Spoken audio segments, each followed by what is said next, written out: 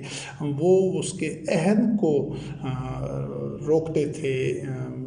مسجد الحرام جانے سے۔ عام لوگوں کو تو نہیں روکتے تھے، عام لوگ تو جتنے مشرکین تھے، مشرکین کو تو وہ حج کرنے دیتے تھے۔ اس نقطے کو اچھی طرح سمجھنا ضروری ہے، آپ کو ساری حقیقت واضح ہو جائے گی کہ باوجود عبادات اور شعائر کے وہ اللہ کے راستے سے روکنے والے مشرکین کیوں تھے؟ وہ حلال حرام کی پابندی بھی کر رہے تھے، اللہ پر ایمان کا دعویٰ بھی کر رہے تھے، یہ مان بھی رہے تھے کہ کائنات کو پیدا کرنے والا اللہ ہے اور یہ سارا نظام چلانے والا، مردوں کو زندہ کرنے والا، سب چیز کو وہ تسلیم کر رہے تھے کہ اللہ ہی یہ کر رہا ہے۔ لیکن اللہ رب کریم نے فرمایا کہ وہ تو اللہ کے راستے سے روک رہے تھے اور کفر کر رہے تھے عن سبیل اللہ، ان کے اعمال ضائع ہو گئے ہیں اور وہ فتنہ پیدا کر رہے تھے۔ یہ جو عہد کو مسجد الحرام سے روکنا ہے، یہ جو آج کے تناظر سے اس آیت سے بہت بڑی رہنمائی ملتی ہے کہ یہ جو آج مشرکین ہیں، مشرکین عرب جو ہیں، یہ جو پورے عرب کے حکمران طبقہ ہے اور جو لوگ بیت اللہ پر غاصب قبضہ جمائے ہوئے ہیں، غاصبین ہیں، ان کا بیت اللہ پر تسلط ہے، یہ بھی عام تو پوری دنیا کے حاجیوں کو، یہ جو مشرکین حج کے لیے جاتے ہیں ان کو تو نہیں روکتے، ان کے ذریعے تو ان کو آمدن ہوتی ہے اور حج کی مد میں ان کا سارا جو بزنس ہے اور عمرے کی مد میں، لیکن آج یہ بھی بالکل ان مشرکین عرب کی طرح جو اہل لوگ ہیں، جو کہ مومنین ہیں، جو کہ مسجدیں ہوتی ہیں وہ تو ان کی تو نیت کا، ان کی آباد کاری کے اہل ہی صرف متقین ہوتے ہیں۔ جو قرۂ ارض کو آج بھی پورے قرۂ ارض کے لیے بیت اللہ کو عالمی دارالخلافہ بنا کر پوری نوع انسانی کے وہ اپنے پاؤں پر کھڑا کرنے کے لیے ایک پروگرام رکھتے ہیں، خواہش رکھتے ہیں، ویژن رکھتے ہیں، جو محمد رسول اللہ علیہ السلام کا ویژن تھا، جس مقصد کے لیے ہمارے دادا ابراہیم خلیل اللہ علیہ السلام نے یہ گھر بنایا تھا، اس ویژن کے حامل لوگوں کو آج بھی یہ جو آج کے مشرکین ہیں، یہ غاصب ہیں، جن کا تسلط ہے مسجد الحرام اور بیت اللہ پر، ان کو وہ داخل نہیں ہونے دیتے۔ اسی وجہ سے وہ مردہ رسوم تو بیت اللہ میں ادا کرنے دیتے ہیں، حج ہے کہ جو طواف ہے، بال کٹوانا ہے، اور جو سعی ہے صفا و مروہ کے درمیان، اور اس طرح کی وہ تو نمازیں وغیرہ پڑھنے کی جو تمام مردہ رسوم ہیں، ان میں روح نہیں ہے، ان میں مقصدیت نہیں ہے جس مقصد کے لیے یہ گھر بنا تھا، ان کو تو وہ اجازت دیتے ہیں پوری دنیا سے، اجازت نہیں دیتے تو اس کے اہل لوگوں کو نہیں دیتے جو اس گھر کو اس مقصد کے لیے استعمال کریں۔ آج بھی ان کو اسی طرح اجازت ہی نہیں دیتے کہ کوئی بیت اللہ میں جا کر کوئی ایسی بات ہی کر سکے جو عالمی طاغوت کے خلاف ہو، جو اس پورے نظام کو سبوتاج کرنے کے لیے اس کے متبادل سبیل اللہ کی تشکیل کے لیے اللہ کی وہی قرآن کریم کے مطابق پورے قلوب کے اوپر جو ایک سٹرکچر، سسٹم، انفراسٹرکچر بنانے کی جو بات ہے، وہ آج بھی یہ مشرکین نہیں سننا چاہتے۔ یہ یہی چاہتے ہیں کہ اسٹیٹس کو اسی طرح ہی چلتے رہے، اور ان کی عیاشیاں اور ان کی یہ جو خرافات ہیں اور ان کی جو اسراف و تبذیر ہے اسی طرح ہی چلتی رہے، اور یہ نظام کبھی بھی منہدم نہ ہو۔ لیکن انشاءاللہ العزیز اس پورے نظام کو لپیٹ کر اللہ وحدہ لا شریک کا یہ جو سبیل اللہ پر مبنی نظام ہے، یہ اسی بیت اللہ کو مرکز بنا کر پورے قرۂ ارض سے یہ جو طاغوت کی بساط لپیٹی جانی ہے، انشاءاللہ العزیز یہ جدوجہد، یہ پہلا قدم اسی مقصد کے لیے اٹھایا گیا ہے۔ تو وہ بھی مشرکین کو اجازت دے رہے تھے حج کی، عمرہ کی، لیکن اس کے اہل کو نہیں دے رہے تھے اجازت، یعنی محمد رسول اللہ علیہ السلام خاتم النبیین اور آپ کے متبعین رضوان اللہ علیہم ہی مسجد الحرام کی اس کو آباد کاری کے اور اس کی تولیت کے اہل تھے، تو ان کو وہ منع کر رہے تھے، مشرکین کو وہ اجازت دے رہے تھے۔ آج بھی وہی معاملہ ہے کہ آج کے جو مشرکین ہیں، یہ غاصب، یہ بھی ان لوگوں کو بیت اللہ میں نہیں داخل ہونے دیتے، اجازت ہی نہیں دیں گے جو اس کو بیت اللہ کو، کعبہ کو مرکز بنا کر پورے قرۂ ارض سے طاغوت کے نظام کو لپیٹنا چاہیں۔ تو یہی آج کی صورت میں یہی مشرکین ہیں، تو یہ بھی اللہ کے راستے میں سے روکنے والے ہیں، اور یہ بھی فتنہ پھیلا رہے ہیں۔ تو انشاءاللہ العزیز ہم باذن اللہ یہ جو وحی کا اتباع کرنے والے ہوں گے، جو سبیل اللہ پر چلنے والے ہوں گے،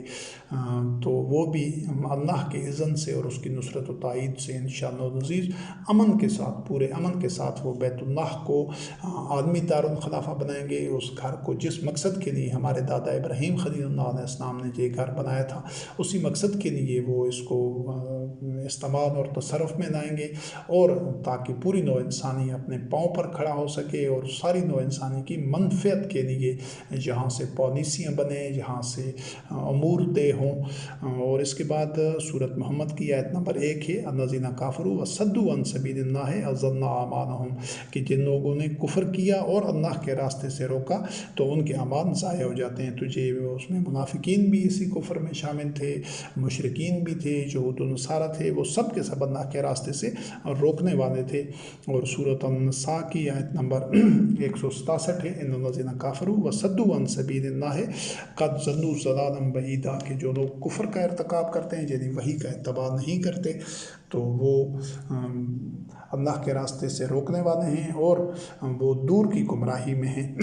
تو اس سارے تناظر میں آپ دیکھیں گے کہ جو سبیل اللہ ہے وہ صرف وحی کے اتباع کا راستہ ہے، صرف قرآن کریم کا، اور جو سبیل الطاغوت ہے اس کی کئی صورتیں ہیں، کئی شکلیں ہیں، لیکن وہ تمام کے تمام سبیل الطاغوت ہے، اور اس پر چلنے والے چاہے وہ جتنی سرگرمی سے چلیں، جتنی عبادات بجا لیں، جتنے وہ ظواہر پر امن درآمد کر رہے ہوں، حلال حرام کی پابندی کر رہے ہوں، جتنے وہ مذہبی مناسک اور شعائر پر کاربند ہوں، لیکن اس راستے کا انجام جہنم ہے۔ تو یہ سے موضوع اب مکمل ہوتا ہے، اور انشاءاللہ دیگر موضوع کے حوالے کے ساتھ پھر انشاءاللہ یہ آیات بیان کی جائیں گی۔ والسلام علیکم ورحمۃ اللہ وبرکاتہ۔